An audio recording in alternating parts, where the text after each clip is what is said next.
So, anyone who's been paying attention to politics or just understands the history of politics knows just how pernicious, the lesser of two evils argument is. I mean, in a lot of different veins, but particularly when you're talking about, lesser of two evils, but this evil is still a very big evil in my personal life. So, if I can't afford healthcare and Trump's not going to give me healthcare, but neither is Biden, you telling me that I need to go out and vote, it falls kind of on deaf ears, So obviously that argument in and of itself, I think is very damaging and harmful, particularly to, marginalized communities who stand to benefit marginally, but not fully and wholly under an administration that is a lesser of two evil. But I'll say on climate change was one area where I kind of was fell into, that argument or that framing, I guess, because I mean, when it comes to just the survival of the planet, obviously the Republican Party, I mean, completely in the pocket of big oil. I mean, you saw what happened in Texas, right? Big oil and the fossil fuel industry.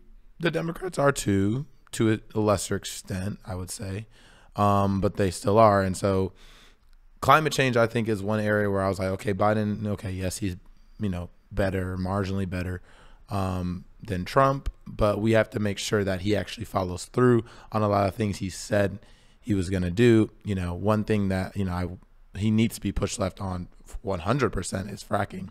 I mean, and we'll talk about that more later on in the segment as we go along.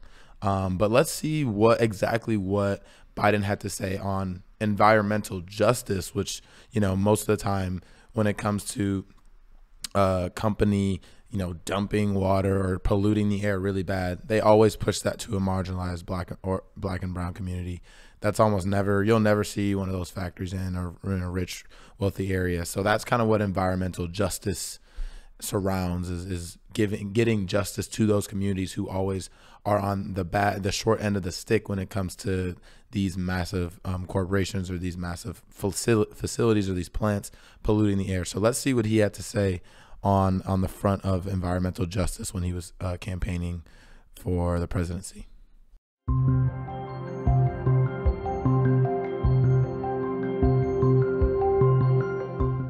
Lifting up these communities makes us all stronger as a nation and increases the health of everybody.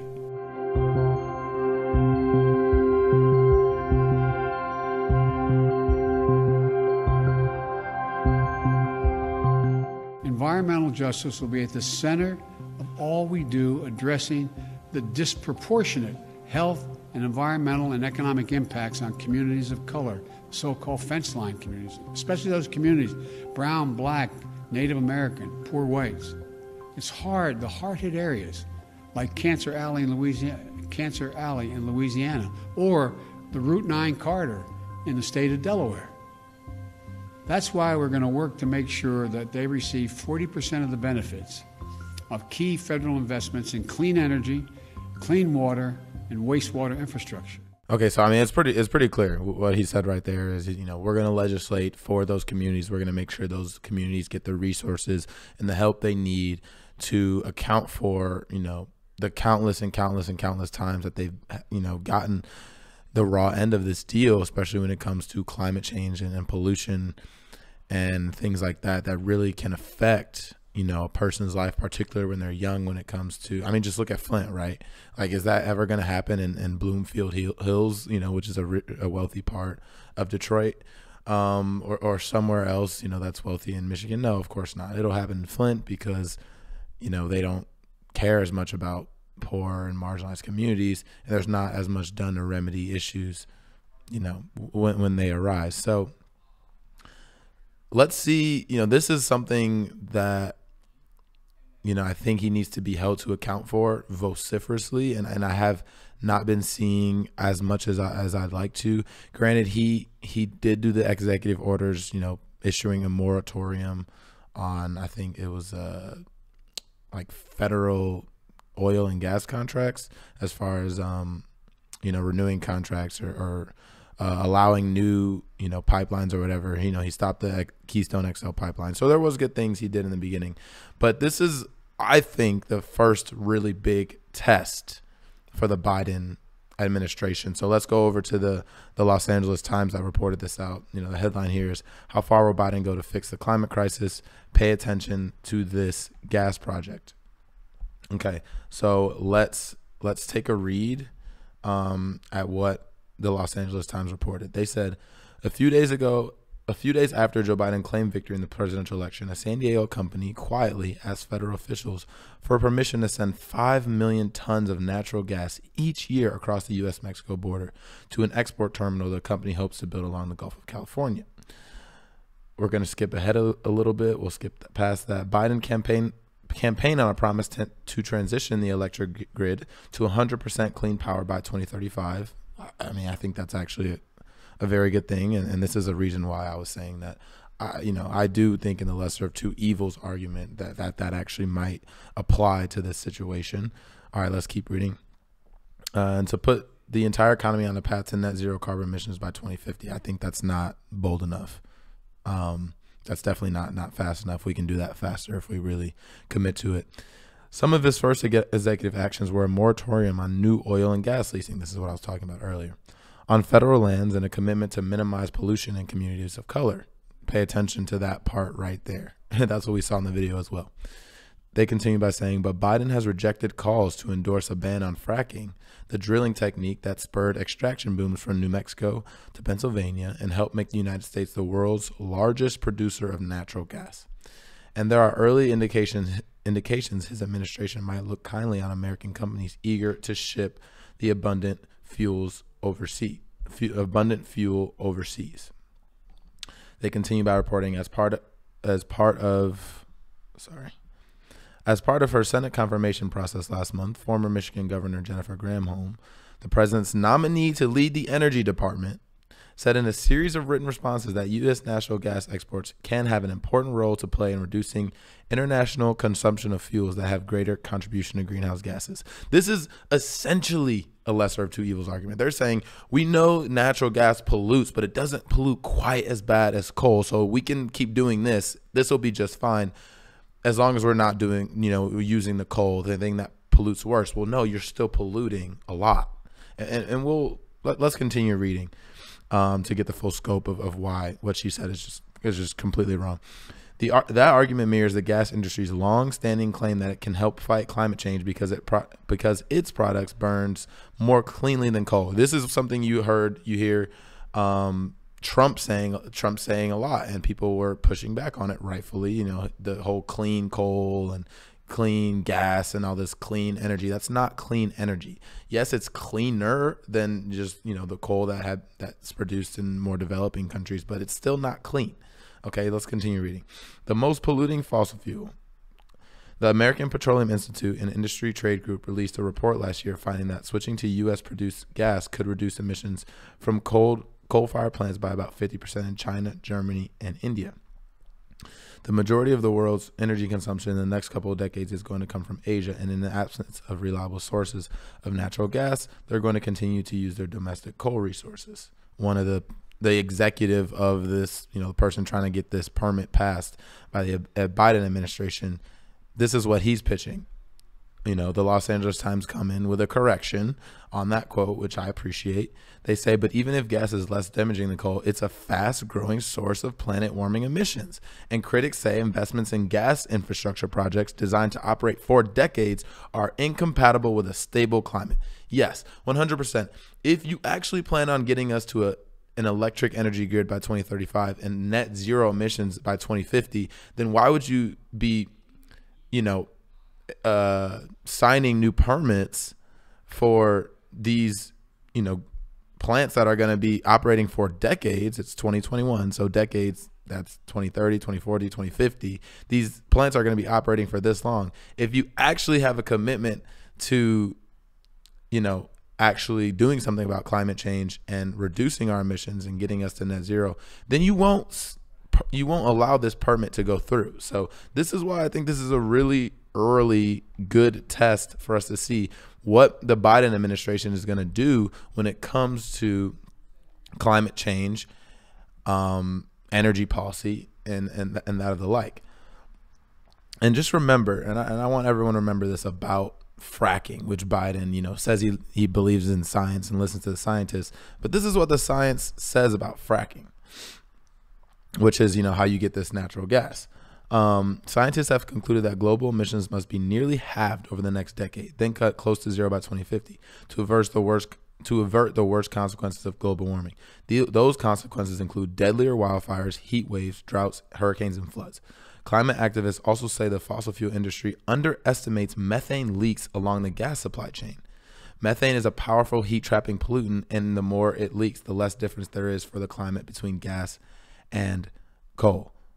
The Natural Resources Defense Council released a report in December finding that the overall climate footprint of U.S.-produced liquefied natural gas is only modestly smaller than that of other fossil fuels.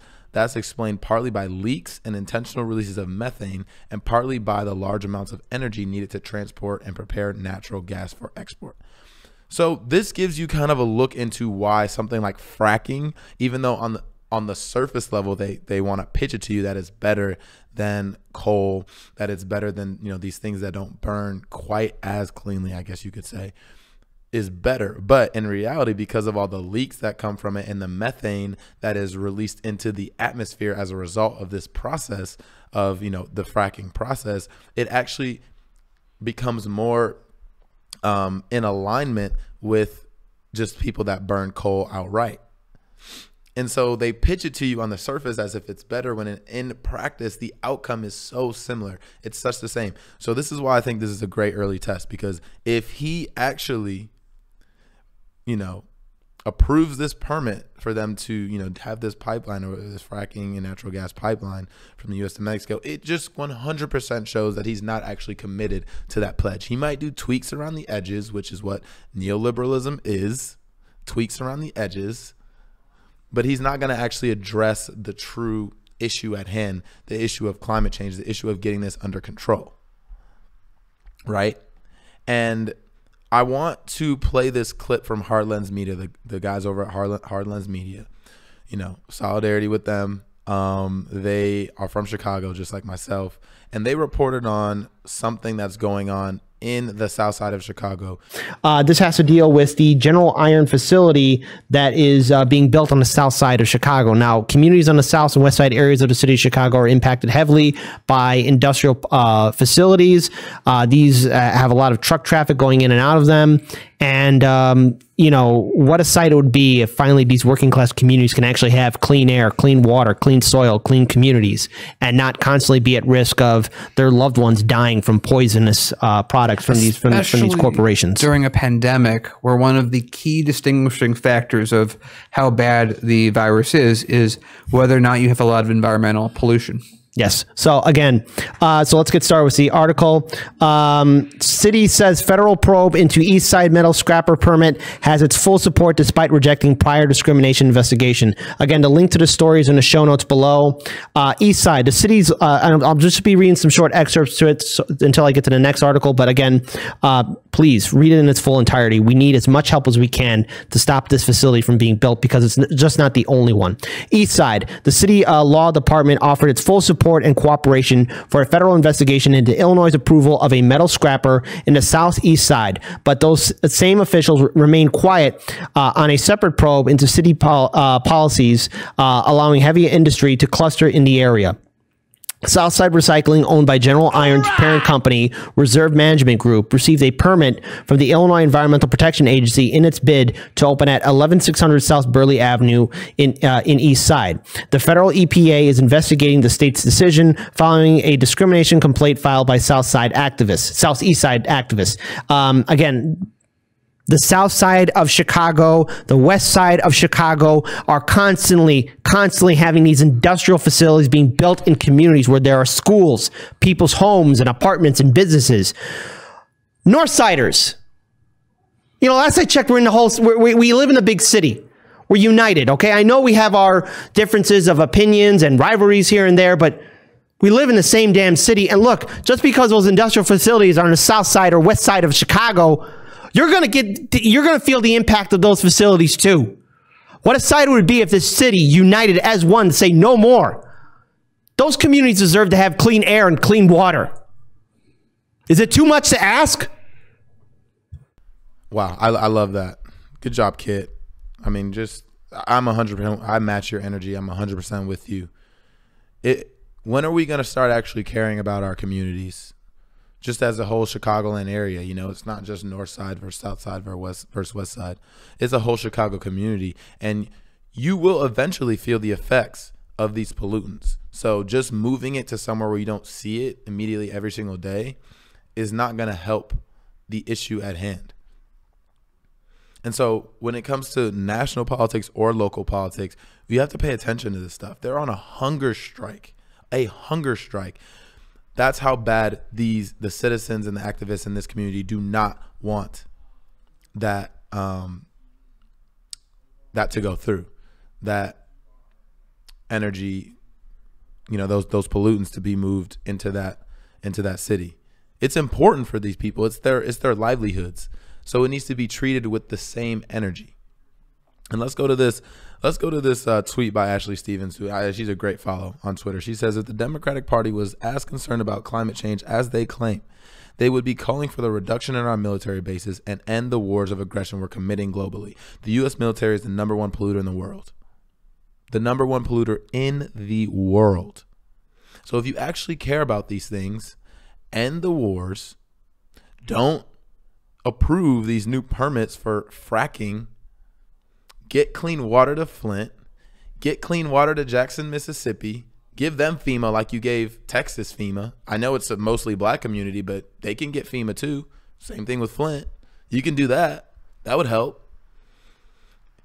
Hold him accountable. If we're going to push him to the left, do it. Now's the time. Push him to the left on these things. And climate change is probably the #1 global issue facing us as a people, as a human population. So if we're going to actually start doing something about climate change, we're going to actually start holding Biden accountable to his campaign promises. It needs to start now. It needs to start with things like this. And I'm talking to anyone in Congress, activists, YouTubers, anyone. Let's bring light to this. This is important. Let's get this done. Push him left. Well, that needs to start right now. It needed to start weeks ago. But if it didn't start then, well, it needs to start now. Do not approve this permit, end fracking, and actually start to address the issues of climate change.